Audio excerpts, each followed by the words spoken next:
नमस्कार दोस्तों, मैं आचार्य ध्यान आमीन। एक प्रश्न और पर प्रेम पे पूछा है, क्या बुद्ध पुरुष भी हमारी तरह प्रेम में पड़ जाते हैं? क्या बुद्ध पुरुष भी पृथ्वी पर रहने वाले लोगों को प्रेम करते हैं? बुद्ध पुरुष हमारे प्रेम में पड़ जाते हैं। क्या बुद्ध पुरुष भी प्रेम करते हैं? तुम्हारी भाषा से ऐसा लगता है कि तुम्हें यह लगता है कि बुद्ध पुरुष कुछ करते हैं। बुद्ध पुरुष का मतलब है जिसे बोध हुआ, और जिसे बोध हुआ इसे समझना। पहले इस परिभाषा को समझ लोगे तो मेरी बात को समझ पाओगे। यदि इस परिभाषा को नहीं समझे तो मेरी बात को बिल्कुल नहीं समझ पाओगे। बुद्ध पुरुष का अर्थ होता है तुम्हारे समझ के हिसाब से कि कोई व्यक्ति जिसे बोध हुआ, मतलब कि एक व्यक्ति है जिसे चीजों का बोध हो रहा है। और जो बुद्ध पुरुष के साथ घट रहा होता है वो बोध किसी चीज के प्रति नहीं होता। वो बोध होता है किसी चीज के प्रति नहीं, किसी विषय के प्रति नहीं। वो बोध ही होता है, वो प्योर अवेयरनेस होती है, विदाउट रीजन। कोई वहां पर रीजन नहीं होता। और वो अवेयरनेस जो होती है वो इतनी प्योर होती है, वहां अवेयरनेस को जानने वाला भी कोई नहीं होता है। थोड़ा समझने में कठिनाई होगी, क्योंकि हम जिस भाषा में सोचते हैं उसी भाषा में हमें समझाया गया, तो हमें लगता है बुद्ध पुरुष जैसा कोई पुरुष होता है। बुद्ध पुरुष in the sense pure awareness without reason. और फिर आप पूछते हैं क्या वो भी प्रेम करता है हम इंसानों की तरह? और हम इंसानों को वो हवा की तरह प्रेम उससे बह रहा है। वो करता नहीं है, वो बह रहा है। उस हवा में वो प्रेम की खुशबू बह रही है। अब जैसे बहुत सारे साधक साधिकाएं जो हैं, जब वो मेरे साथ जुड़ के ध्यान करते हैं तो उन्हें बहुत अच्छी खुशबू आती है। अब जब बहुत अच्छी खुशबू आती है तो वो क्या बोलते हैं कि गुरुजी वो खुशबू तो बहुत अच्छी है, मगर वो किसी चीज से मैच नहीं कर रही। हम ये नहीं कह सकते कि वो गुलाब की है, हम ये नहीं कह सकते वो चंदन की है। अब कुछ लोगों को बहुत अच्छा स्वाद आता है, वो कहते हैं वो स्वाद तो है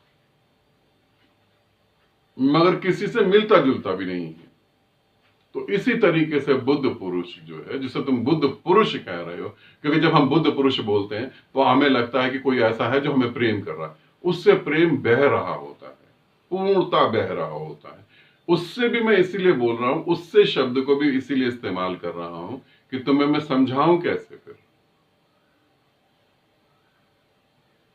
तुम्हें अगर तुम्हारी भाषा में समझाऊं, तुम्हें अगर तुम्हारे शब्दों में समझाऊं, तो मुझे वही शब्द उठाने पड़ेंगे जो तुम समझते हो। तो वहां से प्रेम बह रहा होता है। अब वो तुम सामने तो तुम्हारे प्रति, पेड़ सामने है तो पेड़ के प्रति, फूल सामने है तो फूल के प्रति। और जिसे तुम गंदगी कहते हो वो है तो उसके प्रति, क्योंकि वहां गंदगी क्या है, स्वच्छ क्या है,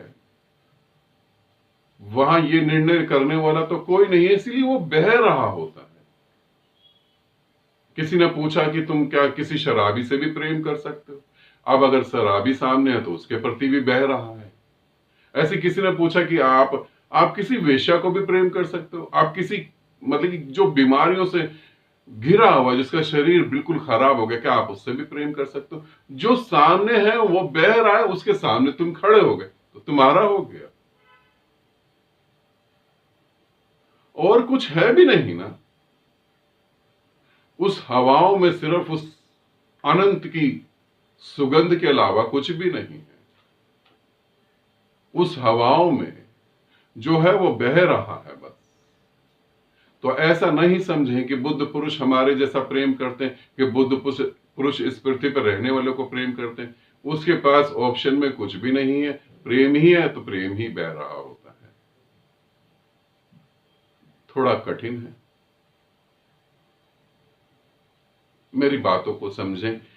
एक अंतिम उदाहरण देकर अपनी बात को खत्म कर रहा हूं, इसे समझें।